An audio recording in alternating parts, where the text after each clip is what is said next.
Are you doing well financially? No sugarcoating, no beating around the bush. We're here to break down the key indicators and give you a clear answer. So if you're ready to assess your financial health, stay tuned. Before we dive into the nitty-gritty, here's a quick heads up. If you discover some valuable insights in today's discussion, don't hesitate to show your support. Make sure to hit that subscribe button, give us a thumbs up, and tap that notification bell. By doing so, you'll stay in the loop with the latest insights and tips to stay on top of your financial game.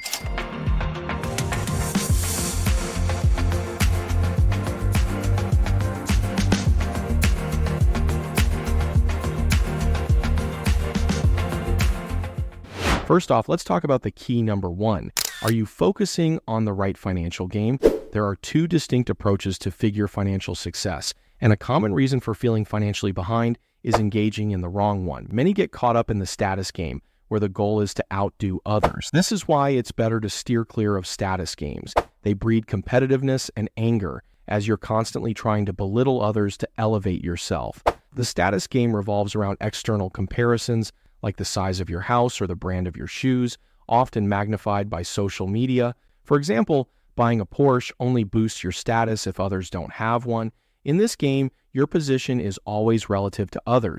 The problem is constantly comparing yourself to how others look can make you feel stressed all the time. It's like when one person wins, someone else has to lose. The book, The Millionaire Next Door, explains it clearly. Being wealthy isn't the same as having a big income. If you earn a lot but spend it all, you're not really getting richer. You're just living in style. This isn't about showing off, but about what you're doing quietly. Think about the money you save, the things you invest in, the small business you might be working on, or money spent on learning new things. These are smart moves that can pay off later, giving you freedom and the chance to live life how you want. It's important not to judge your money success by just what shows off well. Once you get this, you'll realize you might be doing better with money than you think. How aware are you of your ideal earning potential? Let's dive into that next. A simple way to check how you're doing money-wise is to look at what most people earn. For instance, Forbes says the average U.S. salary is around $59,000. But these numbers don't really change how we see ourselves. It turns out our friends and the people we hang out with shape how we think about our money more than what everyone else in society thinks.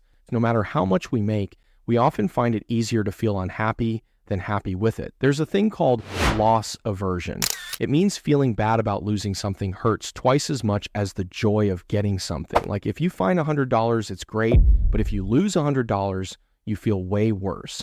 This idea also applies to our paychecks. Making more than our friends might make us a bit happy for a while, but if we find out we're making less, it hits our happiness a lot more. Even if we're doing better than almost everyone we know, just one person who seems to be doing better can make us question how well we're doing. Without realizing it, this keeps us stuck in a cycle of never being satisfied. Because as we and our friends move up and make more money, the people we compare ourselves to change too. So how do we get out of this cycle? First, we need to master three basic things. Firstly, it's crucial to fully understand your relationship with money. This involves being aware of your financial health, including your income and expenses, and striving to live within your means. Essentially, this means either increasing your income or cutting down on expenses, ensuring there's a surplus to save or invest. A practical approach is to use a financial tracker. This tool helps you see your financial status clearly, confirming whether your expenses are lower than your earnings. This brings up the second key point, the importance of an emergency buffer. It's essentially a specific amount of savings set aside for unexpected situations. Just having this can put someone way ahead of many others. For instance, in the US, only 39% could handle a sudden expense of $1,000. So, if there's a decent emergency fund, say enough to cover 1 month of living expenses, that's already doing better than a good chunk of the population.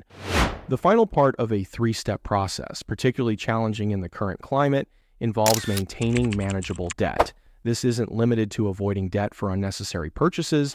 It also means avoiding situations where debt becomes the only option for timely bill payments. It's impressive if someone can save a part of their income, have an emergency fund, and pay bills on time without incurring debt. This puts them ahead of many. However, knowing this might not bring much comfort due to loss aversion. Lastly, do you have a long-term financial plan? Now, this might sound a bit daunting, planning for the future, dealing with numbers, and all that jazz, But trust me, it's not just for the finance gurus or the super rich. This is like looking at a roadmap for a long journey. Sure, you might be doing okay right now, but do you have a plan for where you want to be in 10, 20, or even 30 years? Long-term financial planning isn't just about saving for retirement, although that's a big part of it. It's about having a clear vision of your future financial goals and a strategy to get there. This includes things like investments, retirement accounts, and even life insurance policies. It's like planting a tree today so you can enjoy the shade years down the road. Now let's get real here. It's easy to put off thinking about the future, especially when life's daily demands keep us busy. But here's the thing, the sooner you start planning, the better off you'll be. It's like building a house. You need a solid foundation to ensure it stands strong over the years.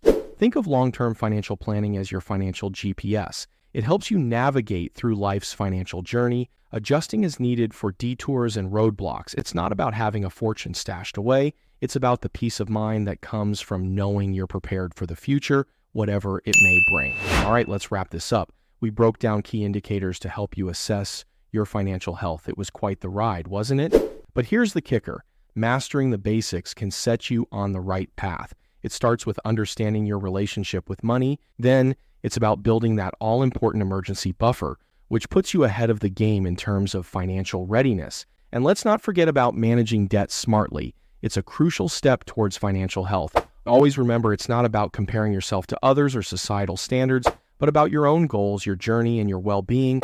Keep these insights in mind, and you're well on your way to a healthier, happier financial life. So here's a question for you to ponder. Do you have a long-term financial plan? Take a moment to think about it, and feel free to share your thoughts in the comments below. Thanks for watching.